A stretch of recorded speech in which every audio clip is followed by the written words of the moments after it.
The iron gates of Millbrook Correctional Facility clanged shut behind me for the last time.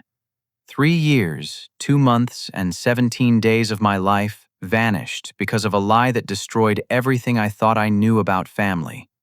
I clutched the paper bag containing my few belongings and felt the October morning air hit my face like a slap of reality. My mother's final words before the trial still echoed in my mind. "One life pays for another, Johnnie." My father had nodded coldly and added, "Disappear for the family." But it was my brother Derek's smirk that haunted me most, the way he'd whispered, "You owe her."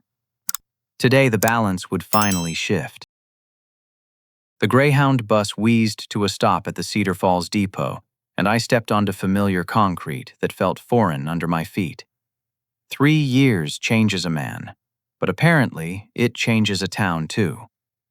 The hardware store that bore our family name for 4 generations now displayed a bright yellow sign reading Patterson's Home Supply. I stared at the building where I'd spent countless summers learning the business from my grandfather, where my father had promised the legacy would continue through me. Mrs. Patterson, the elderly woman who used to buy birdseed every Thursday, was locking up for lunch when she spotted me. Her face went through several emotions before settling on something between pity and discomfort. "Johnnie Walsh," she said carefully. "I heard you were getting out soon." "Mrs. Patterson," I replied, trying to keep my voice steady. "I see you bought the store." She fiddled with her keys, not meeting my eyes. "Your parents put it up for sale about 6 months after everything happened. Said they couldn't bear to keep it running." She paused, then added more gently, "I tried to maintain your grandfather's legacy. I know how much that place meant to your family." 6 months. They'd waited exactly 6 months after my conviction to sell the one thing that connected 4 generations of Walshmen. The business I was supposed to inherit, the future I'd planned, sold off like we were clearing out a garage sale. "Do you know where they moved?" I asked. "Maple Street, near the elementary school, much smaller place." Mrs. Patterson glanced around nervously. "Johnnie, I don't know what really happened back then, but I always thought—" "Thought what?" "Nothing. It's not my place." She hurried toward her car. "Take care of yourself." I walked through downtown Cedar Falls, noting the changes that 3 years of absence had brought. The old movie theater was now a coffee shop. The diner where I'd taken my high school girlfriend had new owners. But some things remained the same, like the suspicious stares from people who recognized me. In a town of 8,000 people, everyone knew everyone's business, especially the ugly business. Marcus Thompson was wiping down tables at Sally's Diner when I pushed through the glass door. He'd been my best friend since Little League, and his face lit up when he saw me, then quickly dimmed as he remembered why I'd been gone. "Johnnie, man." He set down his rag and came around the counter. "When did you get out?" "This morning." I slid onto a stool at the counter. "Coffee if you got it." Marcus poured a steaming cup and slid it across the Formica surface. "How are you holding up?" "Still breathing." I took a sip of coffee that tasted like freedom and bitter reality mixed together. "Tell me what I missed." Marcus glanced around the empty diner, then leaned closer. "Your family. Things got complicated after you went away." "Complicated how?" "Your parents became sort of reclusive. Your dad lost weight, started looking older. Your mom stopped coming to church." He paused. "But Derek and Amanda, they stayed in the family house." "I figured they would." "Johnnie, there's something else." Marcus's voice dropped lower. "Amanda's been making quite a name for herself around town." "What do you mean?" "She goes to the Methodist church now, tells her story at women's group support meetings, that kind of thing. Talks about surviving family violence, healing from trauma." Marcus looked uncomfortable. "People feel really bad for her." I felt my jaw clench. "Go on." "There's more. She started some kind of fund, said it was for therapy and medical bills from what happened. People have been donating." "How much people?" Marcus rubbed the back of his neck. "Last I heard, she's collected over $50,000. The coffee cup slipped in my hand and I had to grip it tighter to keep from dropping it. $50,000. Amanda had turned her lies into a profitable business, building a career on the foundation of my destroyed life. The woman whose miscarriage I supposedly caused was now profiting from the false story she'd helped create. Marcus, I need you to tell me something, and I need you to be honest. Okay. Do people in this town really believe I hurt her? Marcus was quiet for a long moment, cleaning the same spot on the counter over and over. Finally, he looked up. Most people don't want to think about it too hard. It's easier to accept the story and move on. But what? Some of us remember what kind of person you were. What kind of person you are.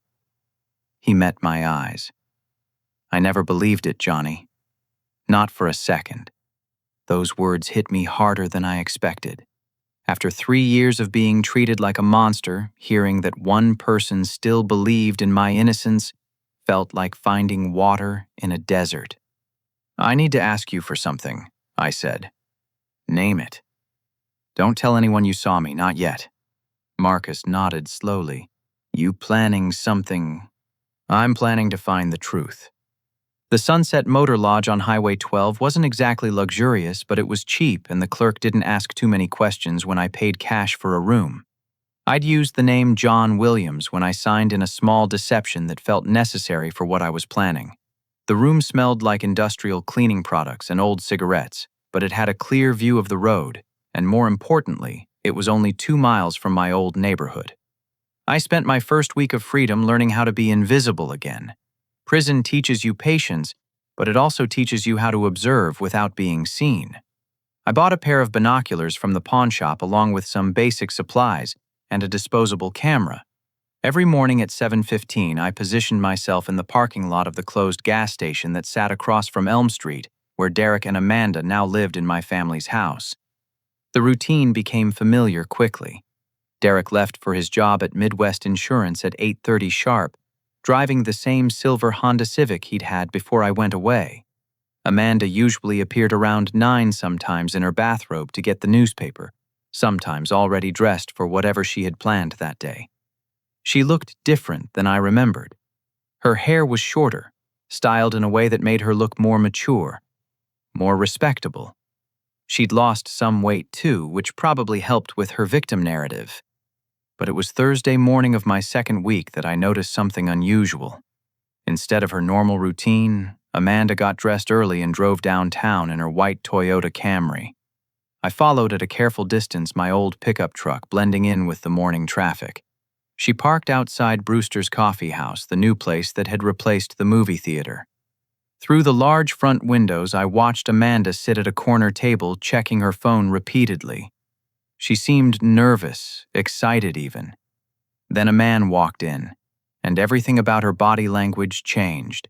She stood up, smiled brighter than I'd ever seen her smile, and embraced him like they were long-lost lovers reuniting after years apart. The man was tall, probably in his 30s, with dark hair and an expensive-looking suit. He wasn't anyone I recognized from our old social circles. They sat close together, holding hands across the table, their conversation animated and intimate. At one point, he reached over and brushed a strand of hair from her face, and she laughed in a way that made it clear this wasn't a casual friendship. I took several pictures through the camera's zoom lens, my hands steady despite the adrenaline coursing through my veins. After about an hour, they left separately, but not before sharing a kiss in the parking lot that lasted long enough for me to capture it on film. Over the next several days, I documented 3 more meetings between Amanda and her mystery man. Always at different locations: the coffee house, a small restaurant outside town, the public library where they sat in a secluded corner pretending to read. Their behavior was consistent.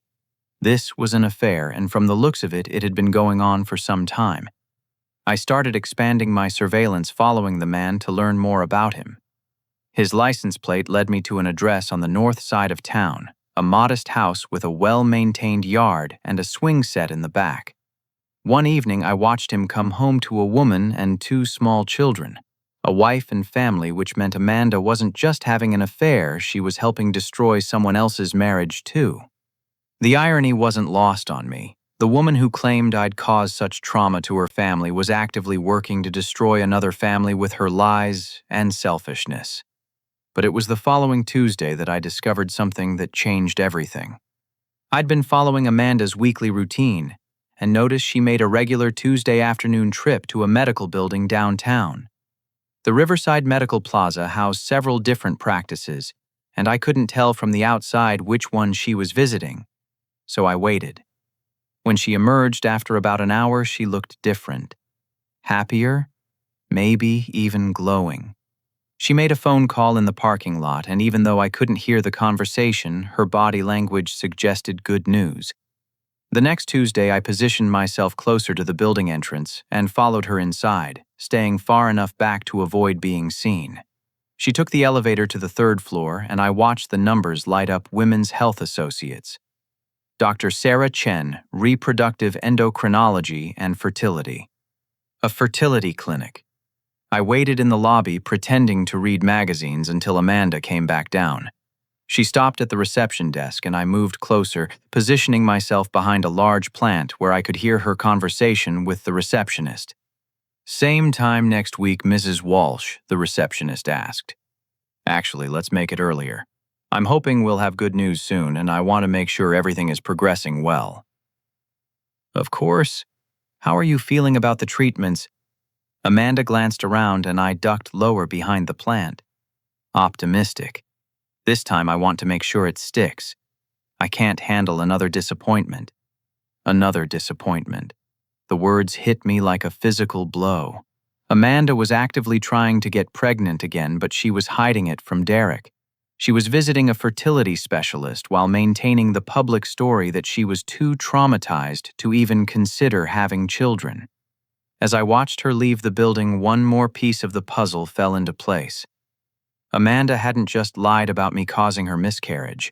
She'd been manipulating the entire situation from the beginning, playing the victim while secretly working to rebuild the life she claimed I'd destroyed.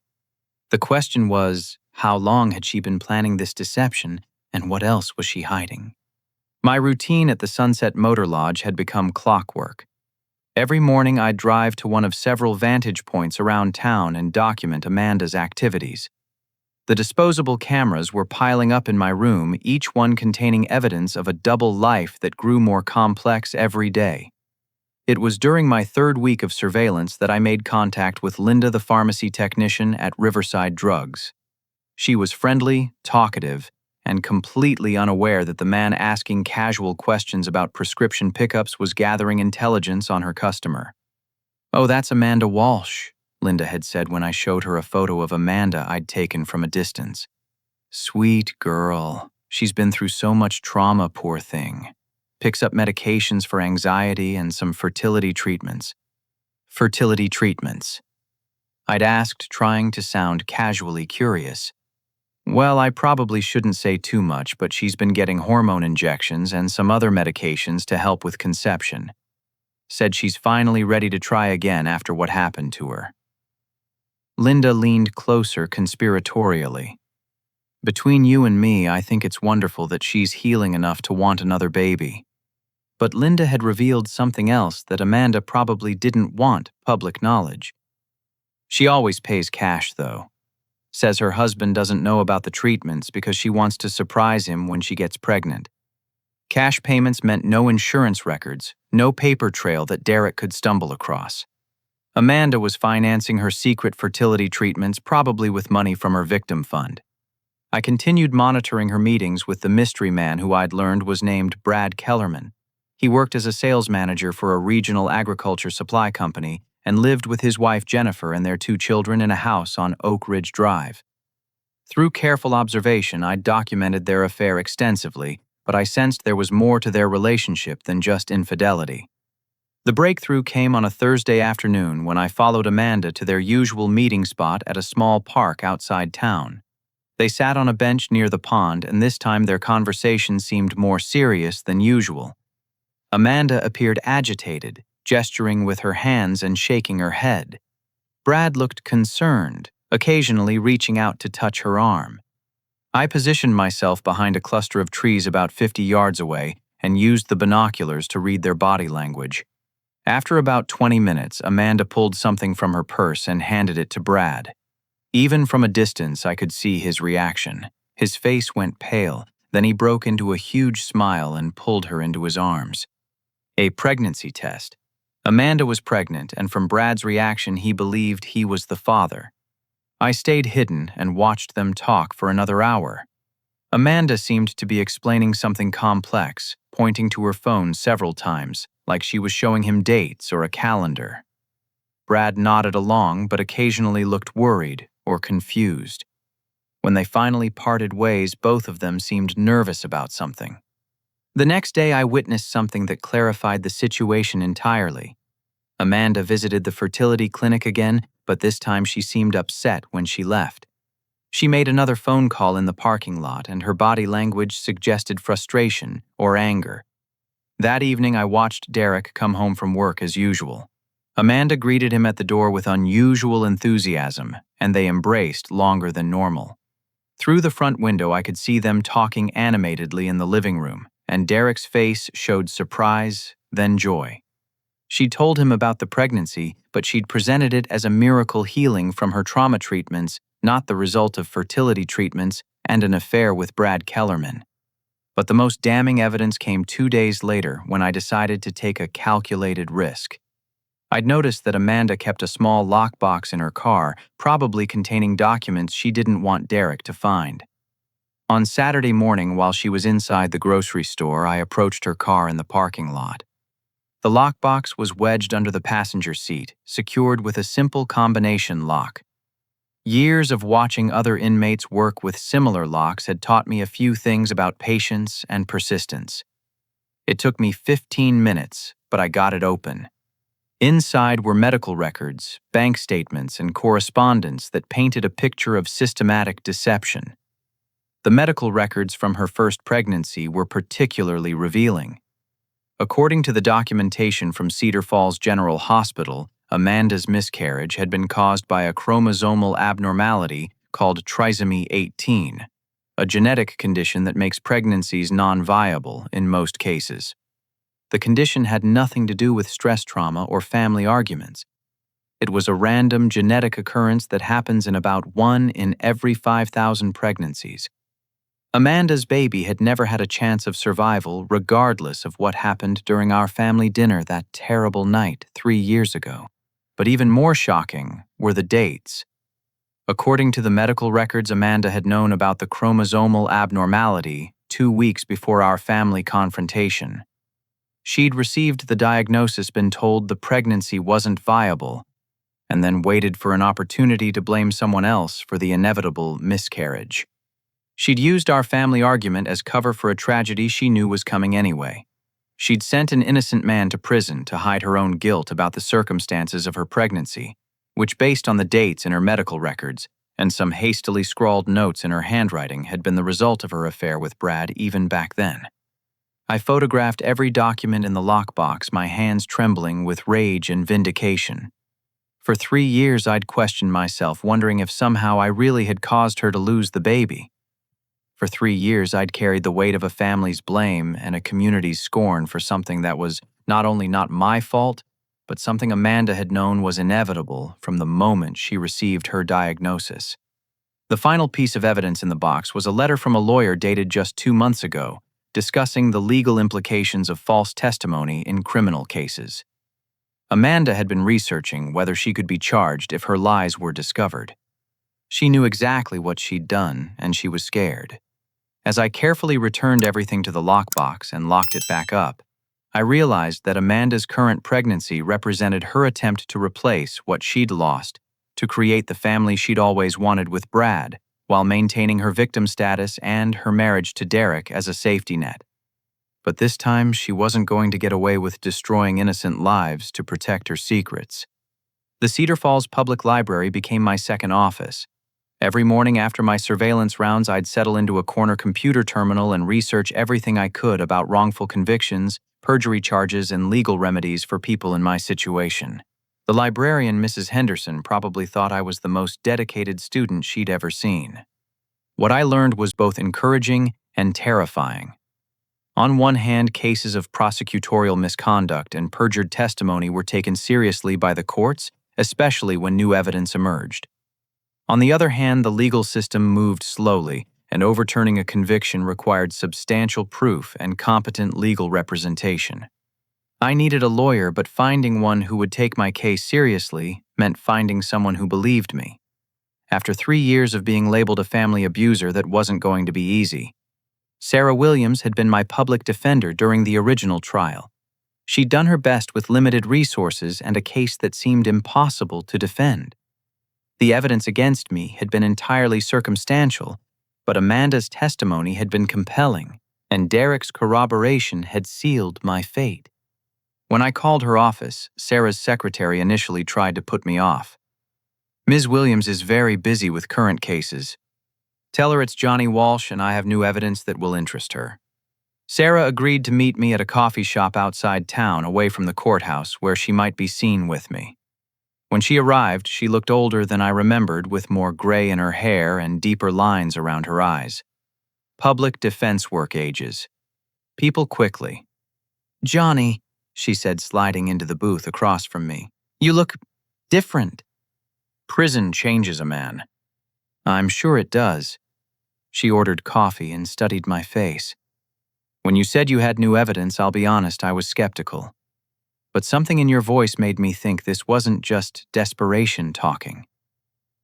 I pulled out the folder I'd prepared, containing copies of all the photographs I'd taken and the medical documents I'd found in Amanda's lockbox. "I need you to look at something." For the next hour, Sarah examined every piece of evidence while I explained how I'd obtained it. Her expression changed as she worked through the documents, from skeptical to surprised to angry. "Jesus Christ, Johnnie." She held up the medical records. "This shows that Amanda's miscarriage was caused by a genetic abnormality, not trauma. And she knew about it 2 weeks before our family argument." "This is..." Sarah shook her head. "This is perjury.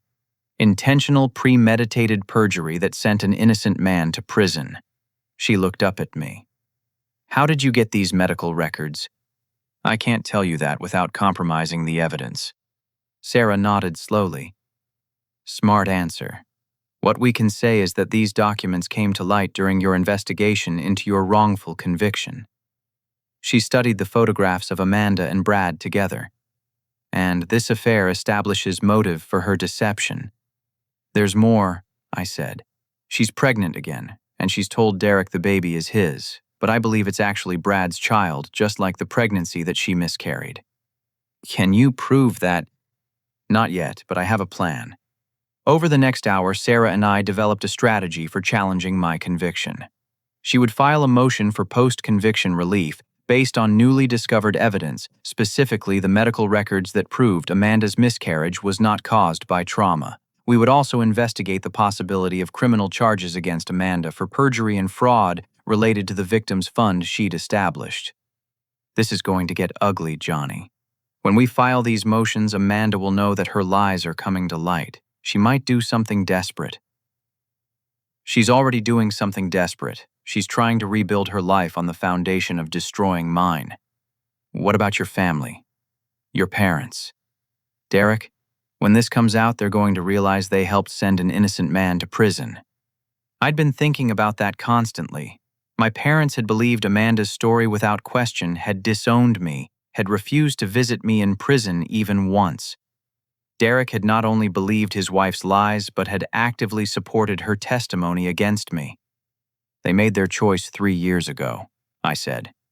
"Now they'll have to live with the consequences." Sarah gathered up the documents. "Give me 2 weeks to prepare the initial filings. In the meantime, keep documenting everything, but be careful. If Amanda realizes she's being watched, she might destroy evidence or disappear."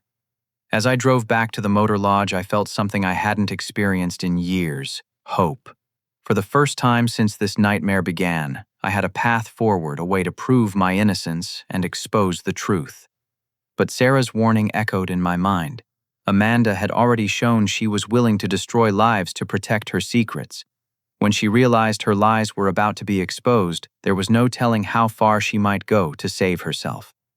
I needed to move quickly, but I also needed allies. The photographs I'd taken of Brad and Amanda together were powerful evidence, but they would be even more powerful if Brad's wife knew about them. It was time to bring Jennifer Kellerman into the game. I found Jennifer's address in the phone book and spent 2 days observing her routine. She worked as a nurse at Cedar Falls General Hospital, the same hospital where Amanda's medical records had been created. She left for work every morning at 6:30, dropped her kids at school, and didn't return home until late afternoon. On Wednesday evening, I left an envelope in her mailbox containing several photographs of her husband's affair with Amanda, along with a typed note. Your husband has been lying to you for over 3 years. If you want to know the truth about Amanda Walsh and what she's been hiding, call this number. I included the number for a prepaid cell phone I'd bought specifically for this purpose. Jennifer called the next morning while I was having breakfast at Sally's diner.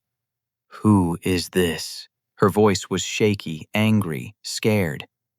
My name is Johnnie Walsh. Amanda is my sister-in-law, and I'm the man she sent to prison with her lies. There was a long silence. I know who you are, Jennifer said finally. I was one of the nurses who treated Amanda when she lost her baby. Then you know the truth about what really caused her miscarriage. What do you mean? I mean the medical records show that her baby had trisomy 18. The pregnancy was never viable. Her miscarriage had nothing to do with family stress or trauma. Another silence, longer this time. How do you know about her medical records? Because I've been investigating my wrongful conviction, and I've discovered that Amanda has been lying about everything, including her relationship with your husband. I need to see you, Jennifer said. Tonight after my shift. Can you meet me somewhere? We arranged to meet at the truck stop diner outside town, a place where neither of us would be recognized. As I hung up the phone, I realized that Jennifer might be the key to unraveling Amanda's entire web of deception. If she had access to Amanda's medical records from 3 years ago, she might have information that could not only prove my innocence, but also expose the full extent of Amanda's manipulation and fraud. The balance was finally starting to shift in my favor. Jennifer Kellerman arrived at the truck stop diner 20 minutes late, looking exhausted and emotionally drained. She was smaller than I'd expected, with shoulder-length blonde hair and the kind of tired eyes that suggested she hadn't been sleeping well. When she spotted me in the back booth, she approached cautiously, clutching her purse like it contained something precious. Johnnie Walsh? She asked, even though we were the only 2 people in that section of the restaurant. Thank you for coming, I said, standing up. I know this isn't easy. She slid into the seat across from me and immediately pulled out the photographs I'd left in her mailbox. These are real. I took them myself over the past 2 weeks. Jennifer studied the images of her husband kissing Amanda in the coffee shop parking lot, her face cycling through emotions I recognized from my own journey. Disbelief, anger, hurt, and finally, a cold determination.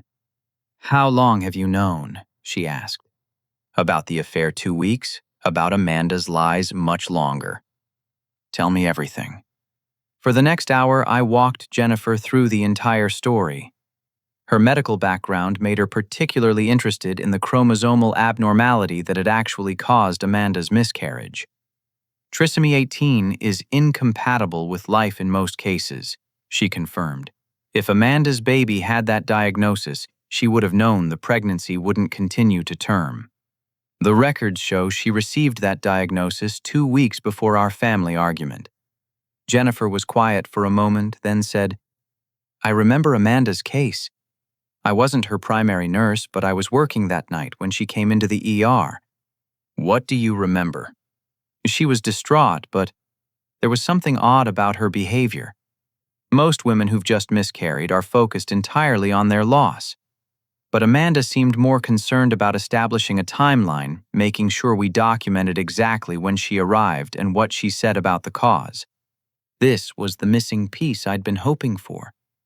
Do you think you could access her medical records? Jennifer shook her head. That would be illegal and cost me my job, but she paused, looking conflicted. There might be another way. What do you mean? I've been suspicious about Brad's behavior for months. He's been secretive, staying late at work, taking phone calls he wouldn't let me hear. I started paying closer attention to his things. She reached into her purse and pulled out a small notebook. I found this in his car last week. The notebook contained handwritten dates, times, and locations. It was Brad's record of his meetings with Amanda going back over 2 years. But more importantly, it contained notes about conversations they'd had. "Look at this entry from 8 months ago," Jennifer said, pointing to a specific page. I read Brad's handwriting. A told me about first pregnancy, said she was drinking heavily and taking anxiety meds that could cause problems, worried about what family would think if they knew, relieved when miscarriage happened because baby probably would have had health issues anyway. My hands started shaking. This was evidence that Amanda had known her behavior during her first pregnancy had been reckless, and that she'd been relieved by the miscarriage because it saved her from having to deal with a potentially disabled child. "There's more," Jennifer said, flipping to a more recent entry. "Look at what he wrote 3 weeks ago. A says she's pregnant again, wants to make sure this one is healthy, plans to tell Derek it's a miracle baby proof she's healed from trauma, worried about timing, says if anyone questions paternity, she'll claim stress from my case caused premature labor." Amanda was already planning how to manipulate her current pregnancy, preparing lies to explain away any inconsistencies in dates or genetics. "Jennifer, I need to ask you something important," I said. "Are you willing to help me expose the truth? It's going to mean destroying your marriage, probably making everything public." She closed the notebook and met my eyes. My marriage was destroyed the moment Brad decided to have an affair with a woman who sends innocent people to prison. I'd rather live with the truth than live with his lies. Over the next hour, Jennifer and I developed our strategy. She would continue monitoring Brad's activities and gathering evidence of his affair. I would work with my lawyer to prepare the legal challenge to my conviction. Together, we would build a case that exposed not just Amanda's perjury, but the full extent of her manipulation and fraud. "There's something else you should know," Jennifer said as we prepared to leave. "Brad mentioned that Amanda has been planning something for the end of this month, some kind of community event where she's supposed to speak about her healing journey." "What kind of event?" "I think it's related to the victim's fund she started. A fundraiser or awareness event." Brad seemed nervous about it, said Amanda was under a lot of pressure to make sure everything went perfectly. This was our opportunity. If Amanda was planning a public appearance where she would once again tell her false story about trauma and healing, it would be the perfect time to expose her lies in front of the entire community. "We need to coordinate with my lawyer," I said. "If we're going to do this, we need to do it right." Jennifer nodded. "I want to bring Brad down as much as Amanda. He's been lying to our children, to me, to his employer. He's going to lose everything." As we walked to our cars, Jennifer turned to me. "Johnnie, can I ask you something?" "Of course." "How did you survive 3 years in prison, knowing you were innocent?" I thought about that question, remembering the darkest moments when I'd questioned my own sanity, when the weight of everyone's disbelief had almost convinced me I was guilty. I survived because I knew that eventually the truth would surface. I just had to be patient and ready when it did. And now it's time to stop being patient. The next morning, I called Sarah Williams and arranged another meeting. When I showed her Jennifer's evidence and explained our plan, her professional excitement was obvious. "This changes everything," Sarah said. "We're not just talking about overturning your conviction anymore. We're talking about a criminal conspiracy that involves perjury, fraud, adultery, and probably extortion. What's our next move? We file everything at once. Motion to overturn your conviction criminal complaint against Amanda for perjury and fraud, and we coordinate with the district attorney's office to make sure they understand the full scope of what we've uncovered." But as we planned our legal strategy, I couldn't shake the feeling that Amanda was planning something too. Jennifer's information about the upcoming community event suggested that Amanda was working towards some kind of endgame, possibly a final play that would cement her victim status and make it impossible for anyone to question her story. Whatever she was planning, we needed to be ready. The next few weeks would determine whether justice finally prevailed or whether Amanda's lies would continue to destroy innocent lives. The balance had shifted, but the final confrontation was still ahead. Derek's phone call came on a Tuesday morning while I was reviewing legal documents with Sarah Williams. I almost didn't answer the unknown number, but something made me pick up. Ani, my brother's voice sounded different than I remembered, older and uncertain. Derek. I motioned for Sarah to be quiet. I'm surprised to hear from you. I need to talk to you. Can we meet somewhere? Why, after 3 years of believing I was guilty, what's changed? See, there was a long pause. I found some things. Letters, documents. Johnnie, I think I made a terrible mistake. We agreed to meet at the abandoned grain elevator outside town, a place where we'd played as kids and where no one would see us together. Derek was already there when I arrived, leaning against his car and smoking a cigarette. A habit he'd supposedly quit years ago. He looked awful.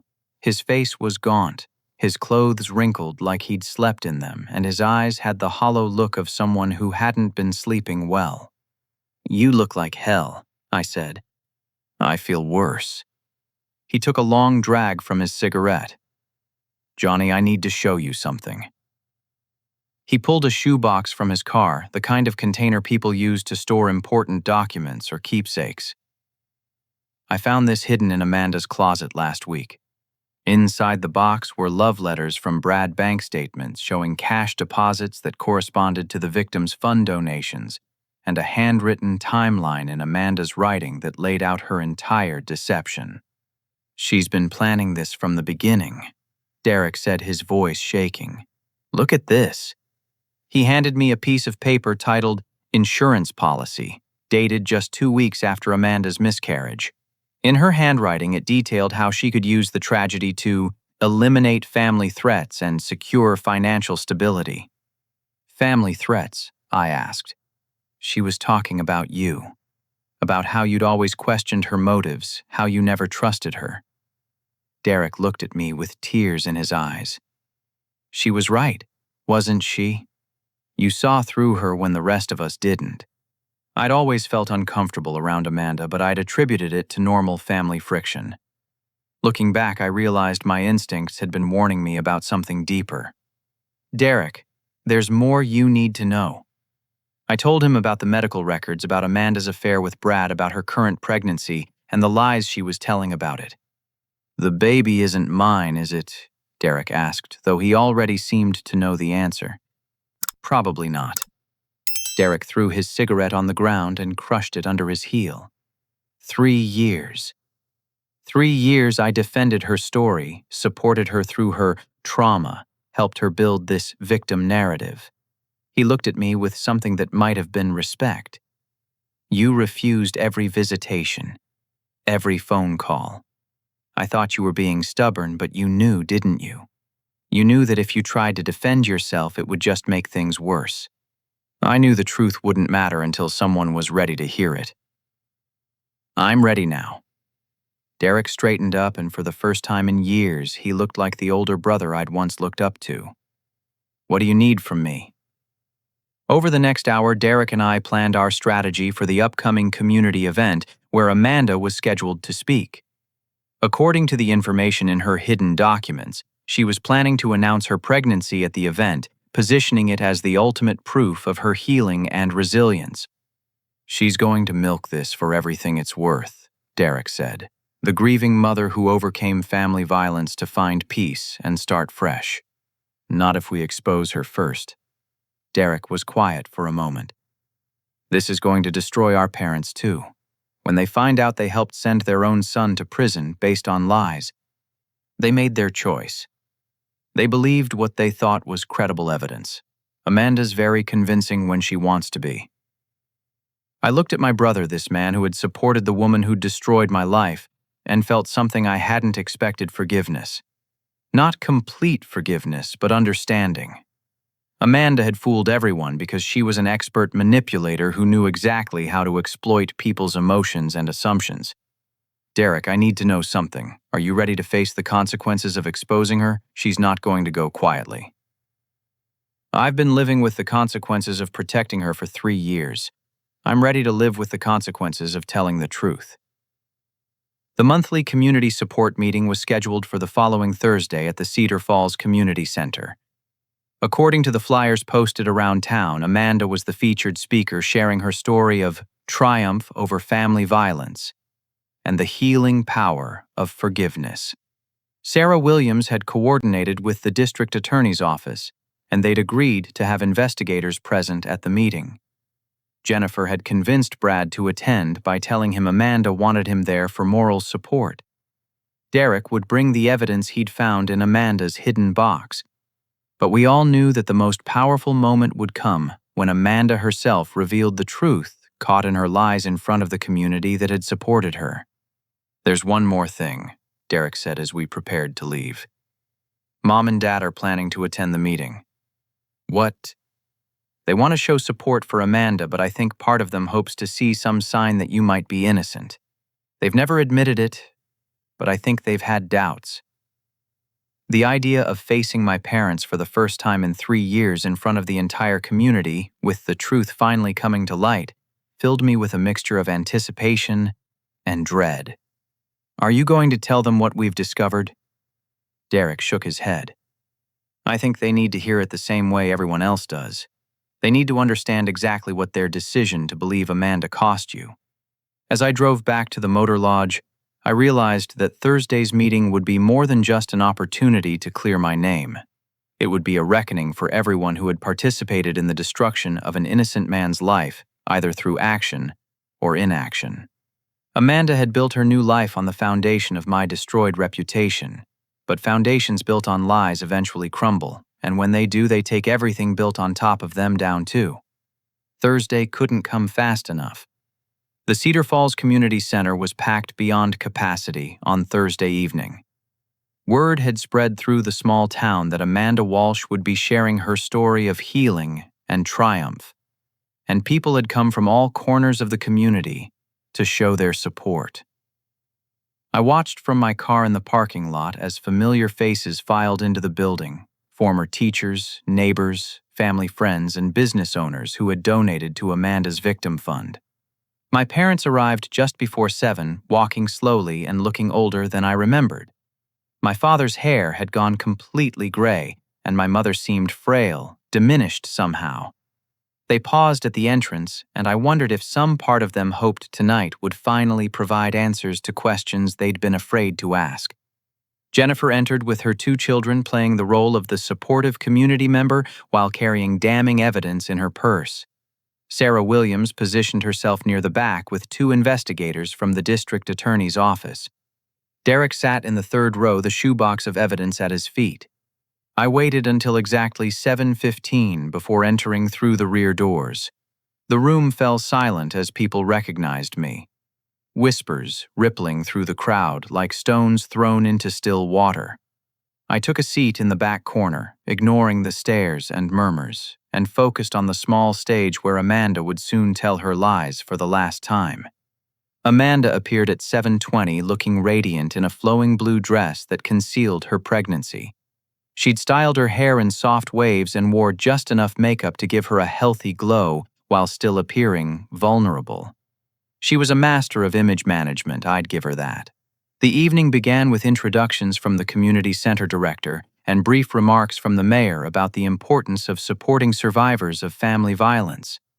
Then Amanda took the stage, and the room settled into respectful silence. 3 years ago, she began, her voice clear and confident. My world fell apart in a way I never could have imagined. She launched into her familiar narrative about trauma loss and the long journey toward healing. She spoke about the importance of community support, the power of forgiveness, and the hope that comes from moving beyond tragedy. The audience was captivated, hanging on every word. But tonight, Amanda continued, I want to share something that proves healing is possible, that love can triumph over violence, that life can emerge from loss. This was the moment Derek had warned me about. Amanda was preparing to announce her pregnancy as the culmination of her healing journey. That's when Derek stood up. Amanda, I have a question, he said, his voice carrying clearly across the silent room. She looked surprised but maintained her composure. Of course, Derek. What would you like to know? I'd like to know about your relationship with Brad Kellerman. The temperature in the room seemed to drop 10 degrees. Amanda's face went pale, but she recovered quickly. I don't know what you mean. Derek walked to the front of the room, pulling photographs from his jacket pocket. I mean your 3-year affair with a married man. I mean the lies you've been telling me and this entire community. He held up the pictures of Amanda and Brad kissing in the parking lot, and audible gasps echoed through the crowd. Amanda stood frozen at the podium, her carefully constructed facade beginning to crack. Derek, you're upset you're not thinking clearly. I'm thinking more clearly than I have in years. Derek's voice grew stronger with each word. Tell them about the baby Amanda. Tell them whose baby you're carrying. The room erupted in confused murmurs. Amanda's hand instinctively moved to her stomach, confirming what Derek had just revealed. That's when Jennifer stood up. My name is Jennifer Kellerman. She announced her nurse's training, giving her the confidence to address the crowd. Brad Kellerman is my husband, and I have evidence of his affair with Amanda Walsh.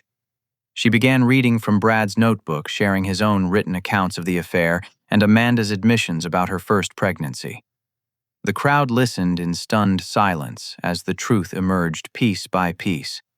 But Amanda wasn't finished fighting. These people are lying, she shouted from the stage. They're trying to protect a violent man who destroyed my family. That's when I stood up. The room went completely silent as I walked down the center aisle toward the stage. Amanda's eyes widened as she saw me for the first time in 3 years. Hello, Amanda, I said quietly. I think it's time we discussed the truth about your miscarriage. You have no right to be here, she screamed. You're a convicted felon. You're the one who caused this. I reached the front of the room and turned to face the audience. My parents sat in the 4th row, their faces white with shock and confusion. 3 years ago, I said, I was convicted of causing Amanda's miscarriage through family violence. I was sentenced to 3 years in prison for something I didn't do. I pulled out copies of the medical records Sarah had prepared. These are Amanda's medical records from Cedar Falls General Hospital. They show that her baby died from trisomy 18, a chromosomal abnormality that made the pregnancy non-viable from conception. I held up the documents. Amanda knew about this diagnosis 2 weeks before our family argument. She knew her baby was going to die regardless of anything that happened in our family. But she used our argument as an opportunity to blame me for something that was always going to happen. The room was completely silent now. Amanda stood at the podium, tears streaming down her face, but they were tears of rage and fear, not sorrow. He's lying, she shrieked. Those documents are fake. He's trying to destroy me because he can't accept responsibility for what he did. That's when Derek stepped forward with the shoebox. Amanda, tell them about your insurance policy, he said. Tell them about the document you wrote planning how to use the miscarriage to eliminate family threats and secure your financial future. The crowd was getting restless, now confused voices rising as people tried to process what they were hearing. The mayor stepped forward, trying to restore order, but the damage was done. Amanda's carefully constructed world was collapsing in real time. But the final blow came from an unexpected source. Brad Kellerman himself entered through the rear doors looking haggard and desperate. Stop, he called out, walking quickly toward the front. Just stop all of this. He reached the stage and looked up at Amanda with a mixture of love and anguish. Tell them the truth, Amanda. Tell them about us, about the baby, about everything. I can't live with these lies anymore. Amanda stared at him in disbelief. Brad, what are you doing? I'm ending this, he said. I'm ending all of it. He turned to face the crowd, his voice shaking with emotion. Amanda and I have been having an affair for over 3 years. She's pregnant with my child, not Derek's. She told me about her first pregnancy, about how she knew it wasn't going to survive, about how she planned to blame Johnnie when she lost the baby. The room erupted in chaos. People were standing shouting questions, demanding answers. My parents sat motionless, staring at me like they were seeing me for the first time. Amanda finally broke down completely. It wasn't supposed to happen like this. She sobbed from the podium.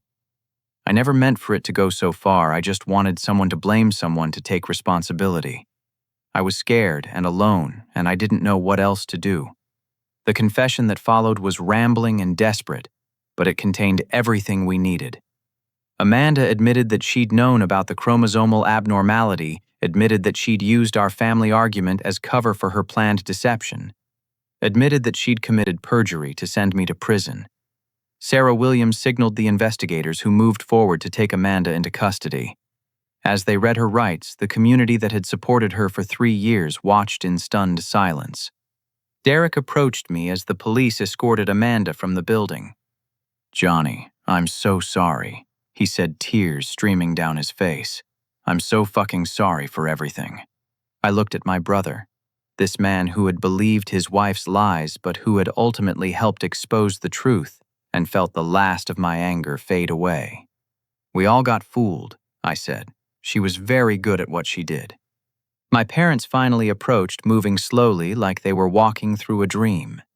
"Son," my father said, his voice barely audible, "what have we done?"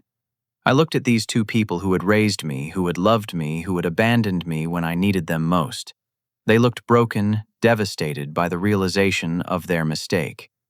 "You believed what seemed like credible evidence," I said. "But you never gave me a chance to defend myself." My mother reached out tentatively, as if asking permission to touch me. "Can you ever forgive us?" "That's going to take time," I said honestly. "A lot of time." But as I watched them struggle with the magnitude of their mistake, I realized that forgiveness was possible. It wouldn't be immediate, and it wouldn't erase the damage that had been done, but it was possible. The weeks that followed brought a whirlwind of legal activity. Amanda was charged with perjury fraud and filing false police reports. The victim fund money was frozen pending investigation, and the community was forced to reckon with how completely they'd been manipulated. My conviction was officially overturned within 2 weeks, with the court issuing a formal apology for the miscarriage of justice. The media picked up the story, turning Amanda's deception into a cautionary tale about the dangers of accepting testimony without corroboration. Brad divorced Jennifer and lost his job when his employer learned about the affair and its consequences. Jennifer and I maintained our friendship, bonded by our shared experience of being manipulated by people we'd trusted. Derek sold the family house and split the proceeds with me, a gesture of restitution that didn't erase the past but acknowledged the debt that could never be fully repaid. He moved into a small apartment and began attending therapy to process his guilt about his role in my imprisonment. My parents entered family counseling, hoping to rebuild their relationship with me, but understanding that trust once broken so completely takes years to restore. Amanda gave birth to her son while serving a 5-year sentence for her crimes. Brad requested parental rights, but the courts were still determining custody arrangements. 6 months after that night at the community center, I received an unexpected opportunity. A legal advocacy organization offered me a position helping other wrongfully convicted individuals navigate the appeals process and rebuild their lives after exoneration. I accepted the job and found purpose in transforming my nightmare into something that could help others avoid the same fate. My experience had given me unique insight into the flaws in our legal system and the devastating impact of false accusations.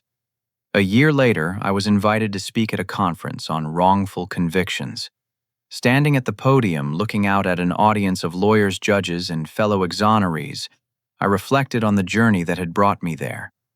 "The truth has its own timeline," I said. "Sometimes it takes months to emerge, sometimes years.